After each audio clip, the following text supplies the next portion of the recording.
onye zọrọ ọkwa ịnọchite Awka North na South n'aha otu All Progressives Grand Alliance APGA na nhọpụta izugbe nke afọ 2023 bụ Chief Azubike Ekweozor ekwugo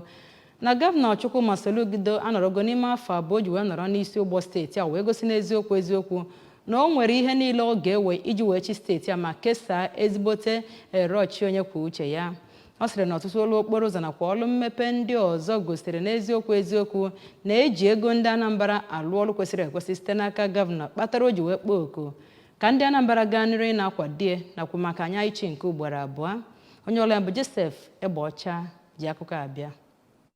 Ekweozor kọwara na site n'amụma ọrụ nakwa ọrụ gọvanọ Soludo ji n'aka na ọ na-egosipụta na ọ nwere mmasị maka ọdịmma nakwa ịkwalite obibi ndụ ụmụafọ Anambra na ndị bi n'ime steeti a. Ọ chọpụtara na ọchịchị gọvanọ Soludo agaala n'iru n'imepe mpaghara dị iche iche na steeti a, ọkachasị ebe ọ gbasatara agụmakwụkwọ nakwa arụike, ebe ọ chọpụtara na eweera ọtụtụ ndị mmadụ n'ọrụ iji kwalite aka ọrụ nakwa odibo a na-agbara ndị mmadụ na Anambra steeti a. Chief Ekweozor onye kọwara na ịkwalite amụma ọrụ Primary Health Center dịgasị na steeti a bụ nke na-egosipụta gọvanọ Soludo dịka ezi onye ọchịchị bụ ọdịnamma ndị ọ na-achị n'obi. Kọwara na ya bụ gọvanọ edere aha ya n'akwụkwọ dịka otu n'ime